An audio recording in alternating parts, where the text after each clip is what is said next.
Today, we're diving into a really provocative theory about what's happening in Iran right now. It suggests that the nation's struggles aren't just random chaos, but actually a carefully engineered system of control. And it all goes by one name: the Frozen War. And really, it all boils down to this one question. Is the instability we see in Iran an unfortunate accident, or is it completely by design? The source material we're digging into today argues that it is very much deliberate, and frankly, the case it makes is pretty compelling. Okay, so to really get our heads around this argument, we have to start with its core concept. The source calls this the Frozen War, but what on earth does that actually mean? Right, so this isn't a stalemate in the way you might think. A frozen war, in this context, is a dynamic system. It's about controlled instability. The entire point, according to this theory, is to keep the country just shaky enough for an external power to come in and extract its incredible natural resources, all without any real pushback. It's a conflict that is actively managed and kept going on purpose. And this exposes a huge gap between the official story and the theory we're exploring. The regime's narrative is all about divine self-sufficiency, but the source argues the reality is the complete opposite, that the regime is basically on economic and technological life support, totally dependent on an outside power. So who is that outside power? Well, the source points the finger directly at China. In this model, Iran isn't really a sovereign player at all. It's more like a vassal state, acting as a kind of frontier shield to protect China's big strategic interests in the Persian Gulf. It's a buffer in a much, much larger geopolitical game. And listen, the economic stakes here are just immense. Iran is sitting on the world's second largest reserves of lithium.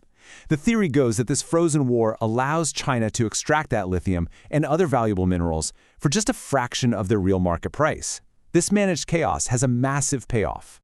So you might be wondering, how could a system like this possibly last?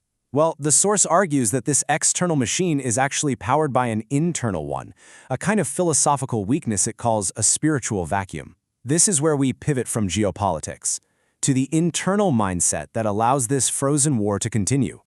The source uses this really powerful phrase, a mystical fog. It argues that a cultural tendency to lean on metaphysical poetry, while beautiful in its own right, can create a mindset that actually gets in the way of rational, scientific problem solving. It creates a paralysis. In this fog isn't just a vague feeling, it supposedly leads to a very specific cycle of inaction. A huge problem pops up, and what happens? According to the text, the pattern is to consult poetry. And then just wait. Wait for a savior, a Mahdi, to come and fix everything. The end result? Total paralysis, which keeps the nation trapped in that frozen state. Okay, so if that's the diagnosis, what's the cure? Well, the source doesn't just criticize, it offers a path forward. And that path, interestingly enough, involves looking way back to what it calls an ancient scientific root from Iran's own deep history. And that concept is called Spenta Mainyu. Now, this is the philosophical polar opposite of just sitting back and waiting. The source defines it as the constructive force of existence, a principle of actively managing and directing a civilization's own energy, its own potential, instead of waiting for some outside savior. Now, this is where things get really wild. The source makes this incredible leap, grounding this ancient idea in hard modern science. It actually aligns Spenta Mainyu with the first law of thermodynamics, the conservation of energy. It reframes the whole philosophy as a scientific principle. Energy can't be created or destroyed, only changed.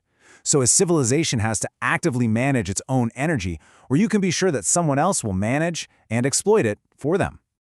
So what's the end game of this philosophical shift? What would actually happen? According to this theory, it would be a complete and total transformation of Iran's role in the world. It would mean going from a proxy to a peer. And the choice, as it's presented here, couldn't be more stark, could it? The current path is one of paying tribute to a foreign master. The proposed path is one of partnership, where Iran uses its own vast resources to build its own prosperity as an equal on the world stage. So this new vision for Iran is laid out very clearly.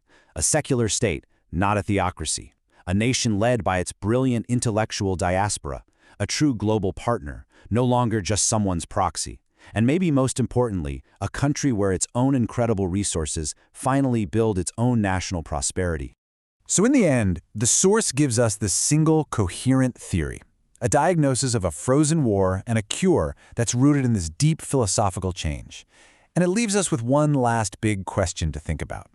What does this model of controlled instability in Iran actually tell us about the hidden, more subtle ways that power works in our world today?